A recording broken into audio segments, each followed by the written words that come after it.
My name is Matt Tice. I am a licensed clinical social worker, and I'm the director of asylum seeker programs with Jericho Road Community Health Center in Buffalo, New York. Before I get into more of the content of the slides here, if you did not yet do the poll in the app, I'd love to get your feedback on it. We're gonna come back to the answers a little bit later into the presentation. But the question is, what are some of the main barriers to integrating asylum seekers and other people with complicated immigration status into your practice, into my practice? Maybe some of these things don't fit with you at all, but take a look at the app, answer the poll question, and then we'll come back to them later. All right, so Jericho Road Community Health Center is in Buffalo. Can you see this okay, too? Yeah, okay. We do three main things. Primarily a medical care facility, multiple different clinics. We also have global work where we have clinics around the world. And then we have community programs. And my work is seated there within the community programs. We have good representation here within the building, or within the room. And so what I want to do here today is to talk a little bit about our experience of working. Everybody's got a seat, by the way. There is a bunch of seats up here. It's that point in the day where we're filling out a little bit more. Please feel free to welcome or come in closer. Our mission: we care for our communities and advocate for systemic health equity in order to demonstrate the unconditional love of Jesus. And our vision is for individuals, families, and communities to become healthy and whole. So we're going to talk some about asylum seekers. This is something that our organization has been doing for years and years. It's something that has, I think, that really been a big part of the conversation across the country for a long time, but is really coming up, incredibly hot button. And why do we need to do this? Not only is it just because people are presenting within our communities, they're coming to our practices, they're coming to us, there's a severe, significant need, but it's also a big gap in service. For my work, I've been at Jericho Road in this iteration for about 3.5 years, and before that, I did about a decade of housing work, working with individuals who had severe homelessness. And go to these conferences and we talk about things, and unfortunately far too frequently talking about immigrants and those with complicated immigration status was not really much of the conversation. The other thing is just the right thing to do, and our faith compels us to act. We're going to move into in a second here, but overall wider intent of this whole presentation, we're going to talk about who asylum seekers are. And if you have some background within this, some of this will feel relatively basic. We're going to talk about the expanding need, and we'll highlight some key areas for further growth. So what's our biblical basis? There are many, many verses that give us a background around why we need to serve migrants, why we need to serve individuals who are coming in to our communities. But I'm just picking a few here. Leviticus 19:33-34, don't mistreat any foreigners who live in your land. Instead, treat them as well as you treat citizens, and love them as much as you love yourself. Remember, you were once foreigners in the land of Egypt, and I am the Lord your God. Exodus 23:9, do not oppress a foreigner. You yourselves know how it feels to be foreigners because you were foreigners in Egypt. And then let's move to Jesus' words himself. I was hungry, and you gave me food. I was thirsty, and you gave me drink. I was a stranger, and you welcomed me. Would like more verses or more background in this great website, borderperspective.org has a lot more really great stuff there. So what is an asylum seeker? Let's talk about the definition for a second. Who are we talking about when we recognize this? This is a person who's left their country and is seeking protection from persecution, serious human rights violation in another country. Could be torture, could be something based on religion, faith, gender, a variety of other things. This is Amnesty International's definition. But who hasn't yet been legally recognized as a refugee and is waiting to receive a decision on their asylum case. This is an interesting distinction that we'll get into in a second, but seeking asylum is a human right. It means that everyone should be allowed to enter and to initiate that claim if they are fleeing from these types of things. In general, this is the reason, and this is going to be really hard to look at because it's a very dense slide, but the reason why people seek asylum is because of mortal peril, because of mortal threat. And if you are familiar with many of the different ways that refugees get to the United States, you might be really familiar with refugee resettlement. This is a lot more traditional. It's a lot more clear-cut. But the common denominator with a lot of people is that they've fled some sort of persecution, some sort of danger in their home country. And then their next steps kind of determines where they are, or how they enter the U.S. and cross the border. Refugees, they may have been forced to flee from their home country, and then they end up waiting in a refugee camp, or they're in some other secondary location, and they're vetted at that point by UNHCR, the UN High Commission for Refugees, and they may wait for a long time, often in really poor conditions, dangerous conditions in the place where they're at, and they will eventually be able to enter into probably a third country, maybe multiple other. They've been in many others before that point. And when they get to the United States, then they get access to things like resettlement. They have immediate access into benefits like insurance. They can start working right away.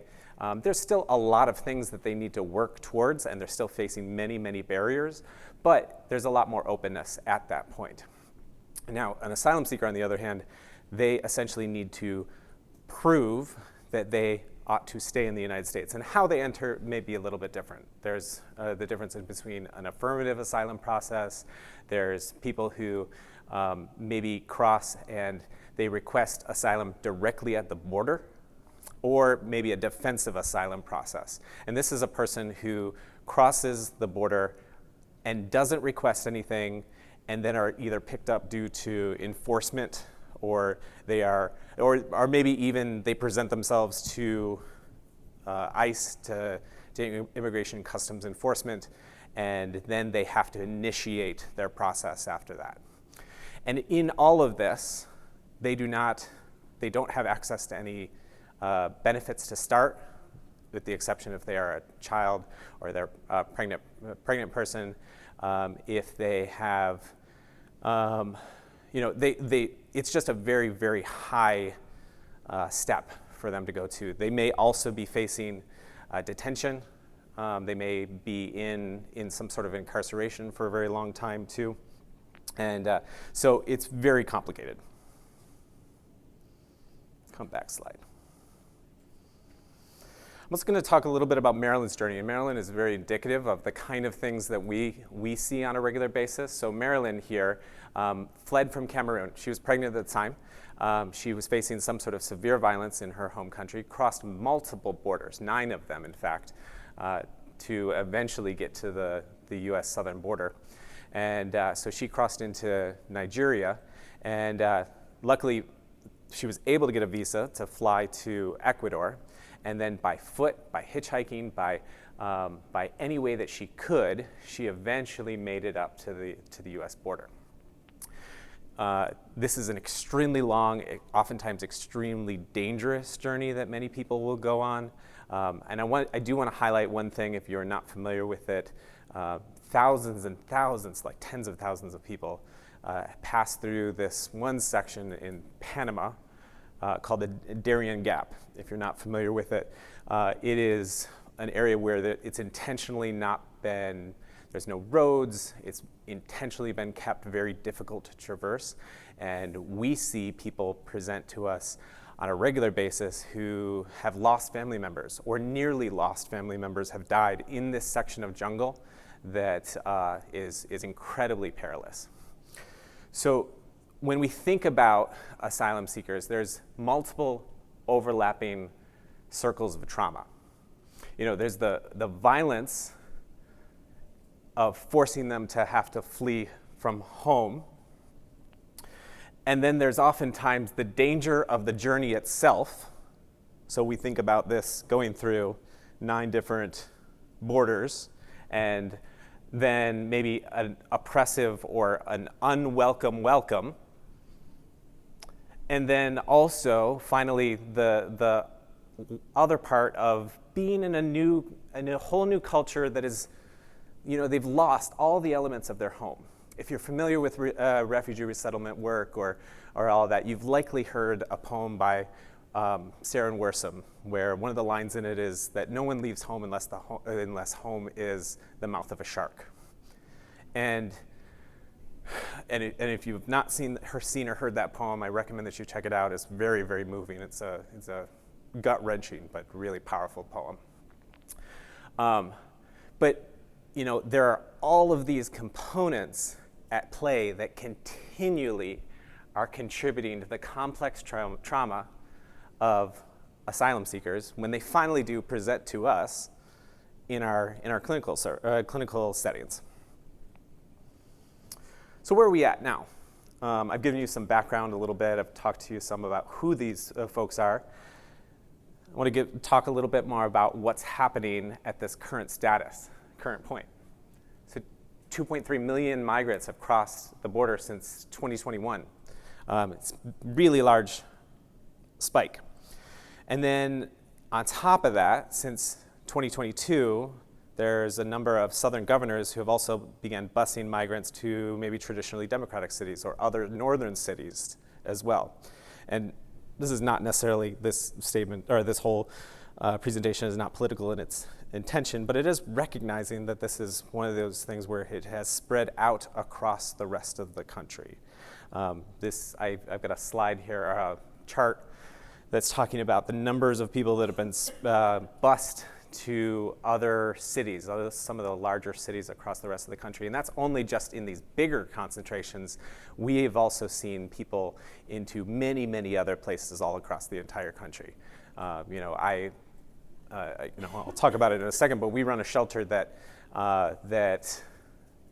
dozens of families show up every single week. And in that time, because we are almost always full, we also have to ask them, is there anywhere else you want to go? And oftentimes they do want to go to big cities, but they also want to go to smaller places too, and they maybe have a family member or someone else who can welcome them. So they are coming to all of our communities across the rest of the United States and Canada.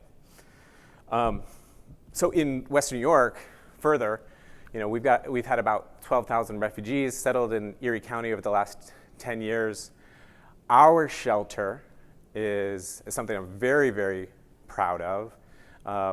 Really appreciate the work that we do. So we are a shelter, one of the very few ones that it's dedicated exclusively to asylum seekers. We've been around for about 40 years. And in 2022 alone, we had 2,500 asylum seekers come through, stay with us. Oftentimes they're very short stays. They may be on their way to Canada to initiate a claim there, or maybe they're working on a U.S. claim and they need a stable place to stay while they do that. In 2023, there were a lot of big changes about, one, how Canadian border policy was administered.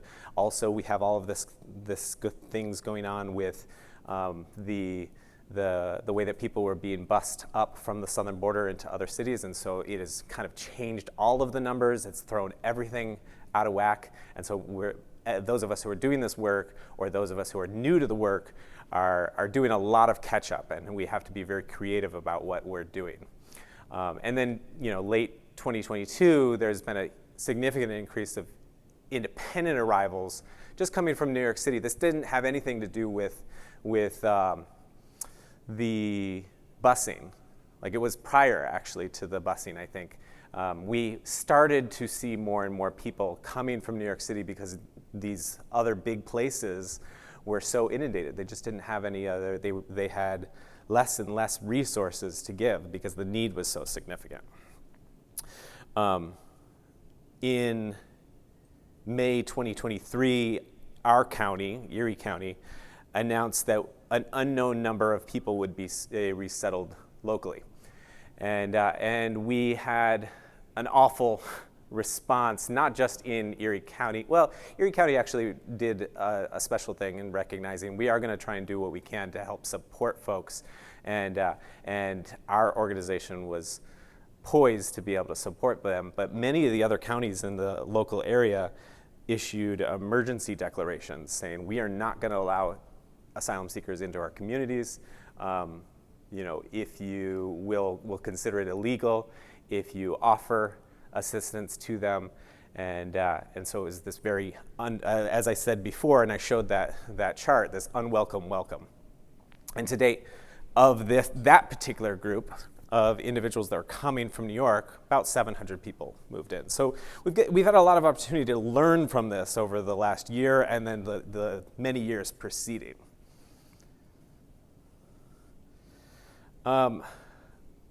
Interesting space where we did that. There was a for-profit organization that had a contract with New York City to run all of their welcome centers, all of their shelters, and also help move people out of the city into other locations. And it was a complicated thing for us to be able to step into that, but then they did come to us saying, you seem to know what you are doing. You seem to understand asylum seekers probably better than most anybody else in the community. Can you help provide some case management? Can you help provide medical care, behavioral health and case management, and facilitating many of the other things that were necessary to help do that for them? So we did it. We did it kind of fearfully and also with and gracefully and prayerfully. Like, we did it because we knew that without us doing that, who else was going to stand for the hundreds of people that were coming there? And it's been a complicated, long, but also extremely impactful time. I'm going to talk some about some of the components of what's necessary within serving. I don't know where my poll went, by the way. I think that I pushed it maybe towards the end. But I'm going to talk a little bit about some of the components of what's necessary in serving asylum seekers. Many of the people who end up showing up have both extremely acute or also chronic health conditions that they had to put off because of this long journey. They hadn't been able to adequately take care of things like diabetes or maybe even severe injuries or wounds or those types of things because they'd been on the road for so long. They'd been fleeing. And so they'd come to us and they'd finally had a moment for their body to catch up with them. And it is interesting because they appear completely okay at the point when they first get in the door, but a lot of these things start to catch up with them too. We also needed to make sure that we could provide immediate access to pharmacy and medication for them. Also because people were putting off taking medication or getting access to that. Dental care was has remained very important. And probably one of the things that we continue to need so much. I think Meg is in the room here. And are you? No, yeah, no. One of the head of our dental team is here at the conference. Affordable and free access is also crucial because most people come and they don't have any sort of income. They don't have work authorization. They're not able to do that right away. But if we do not offer them affordable or free access, they're much less likely to engage in care. They're going to be just going to the emergency departments. They're going to be the ones, or also face really, really severe things without that. We've needed to make sure that we build in some culturally humble staffing elements about, everything from our security to our doctors. Are you adequately thinking about language support? Are you being very patient about the ways that you provide care? It may look a lot differently than everyone else.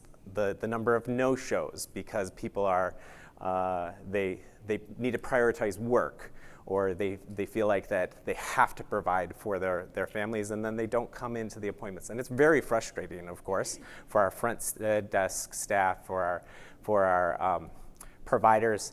But we've also tried to build in with this particular group, not eliminating them for care because they have too many no-shows. Behavioral health is a big piece. Near universal trauma and PTSD, and we've rolled out the refugee health screen. If anybody's familiar with this, it's a pretty basic 5 or 6 question health screen. It's a free tool online. I highly recommend it if you have not checked it out before. It's a great way to be able to frame some of the things that would be tied mostly to anxiety and depression.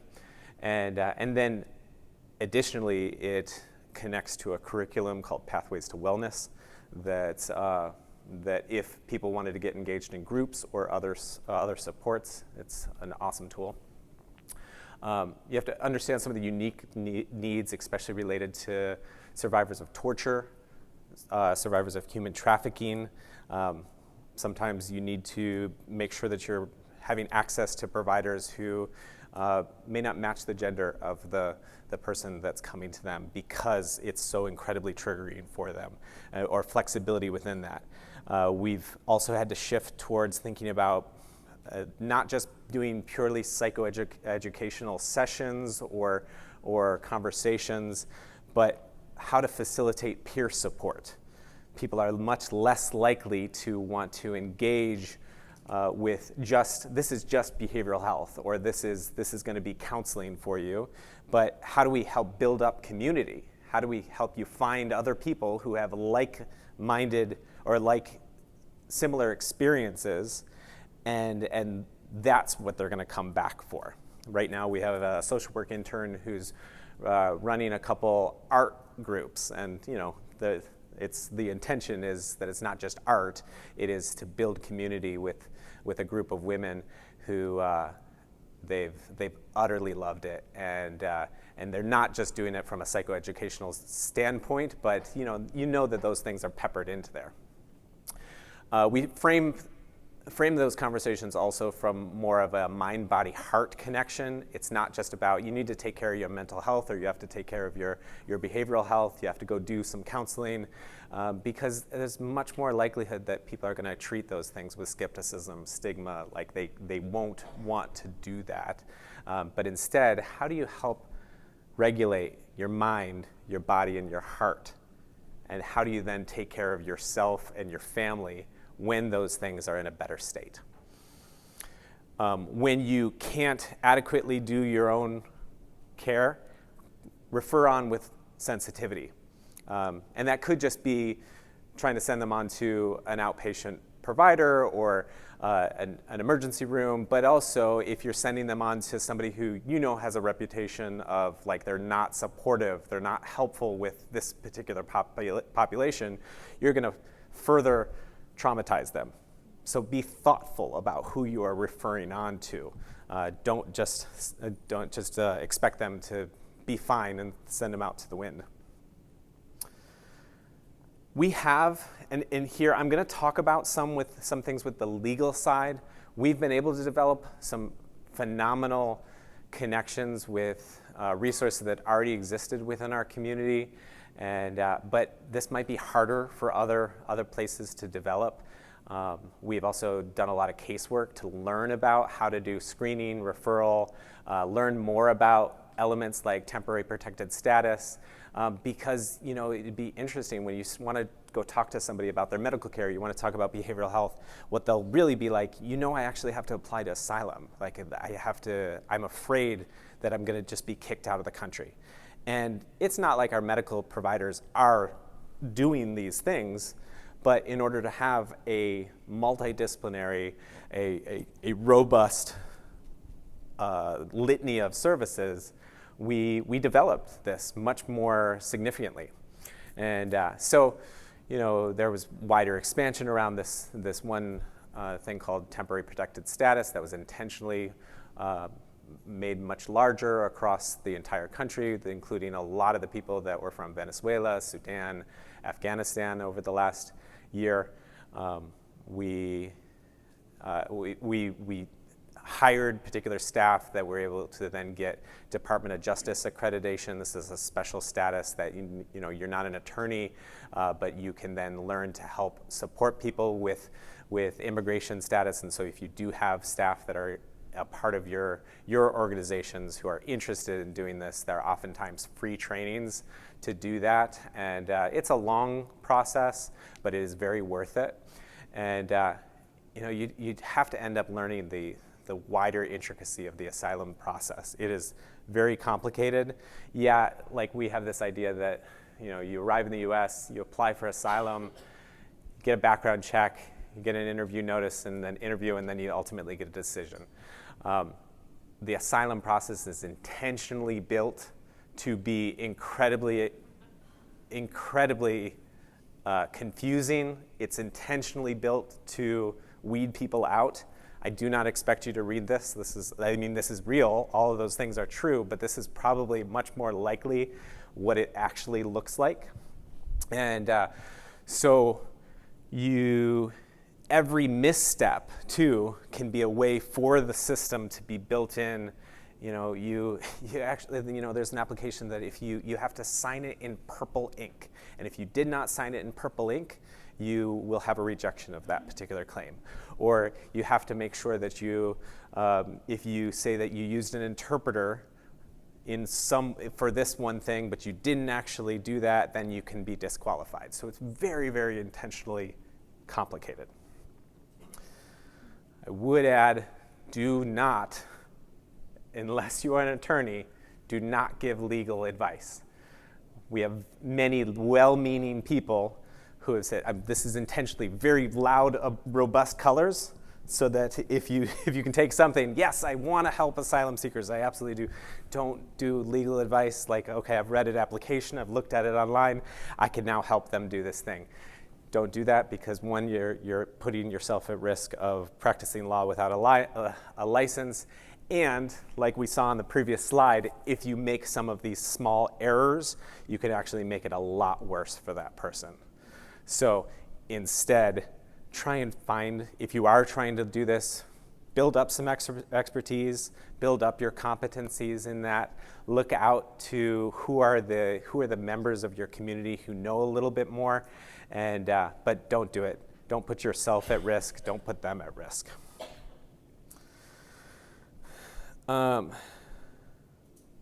We've had to develop some other areas around community support that strengthen these. It's making sure that kids are enrolled in school to get them in. And the schools are not always going to be ready for the level of who's showing up there, or they don't have English as a second language supports. They're struggling with the kids who don't have the same level of vaccinations. And so we've been able to step into that gap and either do some advocacy for them to try and build up their staffing. And over time, it's gotten much better. And we even did some educating to school districts and teachers and others. This is what you would expect with this particular population, and that's helped a lot too. People need to be able to know how to navigate the community, so facilitating transportation access, and otherwise they're feeling very, very isolated where they're at. And referring on to other community resources that could range anything from they need just really regular basic things like physical clothing to domestic violence and intimate partner violence support to accessing a cell phone. You can't do anything without a cell phone or internet service at this point. To finding a church, who else is in their faith community that would help build up further supports within wherever they're at.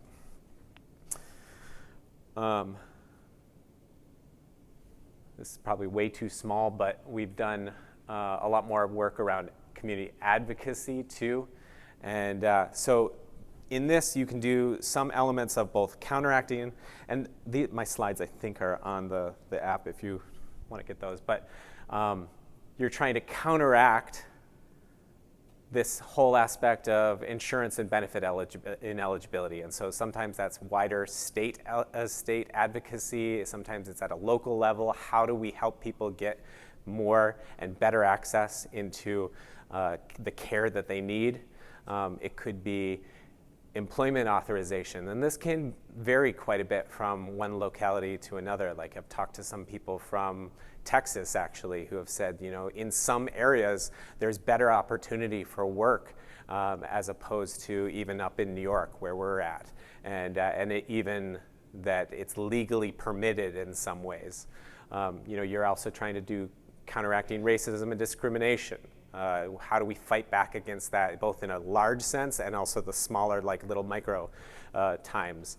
The example that I gave before about the emergency declaration and barring asylum seekers from communities. We were standing up and we were saying like that we as a faith community stand against these things, and we have to find a supportive welcome for them.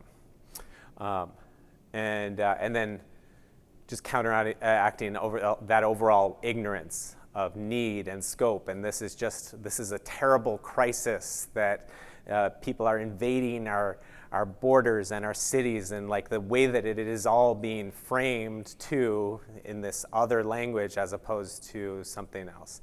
And instead we're facilitating differently, like a positive media narrative. We're going out into, and we're helping tell people's stories with their own words, and oftentimes like what they're striving towards, what they bring, what their family connections are, when so much of the other story was this negative thing. It's very interesting when we start to reach out to local media, and even when we're getting out positive stories about asylum seekers and those, they'll still use the pictures of people lying in the street in New York City or somewhere else. And so we're still trying to push back against that all the time. Either pursuing or generating new funding opportunities for this particular group. This is a unique and special time where up to this point we've always had to scrounge or make a case for how do we pay for this work. We finally are there's more and more providers that want to help, or funders that want to help pay for this, and it's a really exciting time that they're willing to step up and do that, where before this is always something that nobody was willing to touch. We can also educate community partners, like I said earlier, with school districts, social service providers like Department of Social Services. We would sit down with them and educate them about the needs. And even law enforcement too. We'd sit down with them too about what they may expect. A group of our caseworkers sat down with also a group of law enforcement, and we wanted to ensure both they would be treating people in an appropriate sort of way, but then further foster some different kinds of dialogue with a group that often was treated very, very poorly.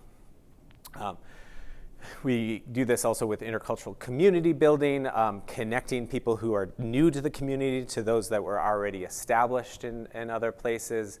It's also hard when we have a space where we have these big either hotels or our shelter, when there's people from all over the world living together in a space. I think about my own family. I like being in a community. I like being around other folks all the time. But if I was sharing my house with another family and somebody else was moving my coffee around the way that I don't want to move it, or like they raise their kids a little bit differently in my same space, I'd probably have conflict with them too. And so being able to then help facilitate and support conflict in those spaces that is supportive and helpful is so important. So we're going in there and we're doing it not just based on trying to kick people out because you had a violation or you got into a verbal fight with another dad or someone else. How do we help include you? There's limited access to English as a second language instruction, and so we hired our own instructor and added in somebody else to, like, at our shelter we've got somebody who's doing this 5 days a week, and but then there's never enough support for that too, and so then we need to have more and more language access and language instruction too. So then that kind of goes into the next one too, is that people need to have on-demand interpretation and translation. So if they're coming into your services, well, you just have to operate within English. That's not helpful. It's not supportive. Look into the other resources that you can give to do that. And if you are coming from a shelter standpoint, how do you provide the different kinds of dietary supports and accommodations for an individual based on their needs? This is, one of the things that I heard about a lot of times is, like, in New York City, like, everybody's just being given, like, you get an Americanized burrito every day, and that's not people's own individual cuisines. It's not what's important to them. Like, they're like, look, I did it. I helped them in the way that they want. I gave them a frozen burrito that you can buy at Walmart or something. But think about how they want to do that. And food is comfort. Food is home. Help them be able to bring those things to you as well. I should have probably put this at the front. This was a late edition, but I'm going to look at your results here, because now I've gone through the other things. So this is exciting too, because, like, a lot of you said, I don't face any barriers. People are already a part of my practice. But I want to hear, I want to hear a little bit about how you are incorporating people into your practice. There are some who have said, I don't know how to reach out to this population. Not many. And there are other areas where but probably the biggest group is, I don't face any barriers. People are already there. I do want to move into another couple questions, but before that, and I know I could spend an entire day, or we could do a whole conference all about asylum seekers. So I touch on these things very, very briefly. Nobody's going to come out of this thing being like, I know how to serve asylum seekers now. The intention of this is to get you some exposure if you're learning about it now, and to talk about what our experience has been. But I want to play the director of our shelter, Maria Perez Gomez, took a poem. She took the Our Father, and did this really beautiful thing with it. And so I want to play this for you, and then we'll go from there. Our Father, who art in heaven. She's from Colombia. She walks into Vive after a very long journey. Her eyes meet mine. She weeps.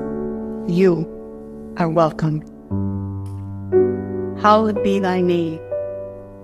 She lost her mother in Haiti. She FaceTimes us from the hospital room to share a video of her firstborn child. We celebrate with her. You are loved. Thy kingdom come. He's from Venezuela. He's a child. He asked me if it's true police officers cannot come inside a Vive and hurt them. I reassured him, it's true. You are safe. Thy will be done. She's from Ecuador. She's 10 years old. She walks into my office and tells me about her journey through La Selva, the jungle. I saw dead people, babies, and adults. I could see his soul, she says, before bravely admitting, I wanted to give up and die. But you didn't, I say. You are home. Thy kingdom come, thy will be done on earth as it is in heaven. Amen.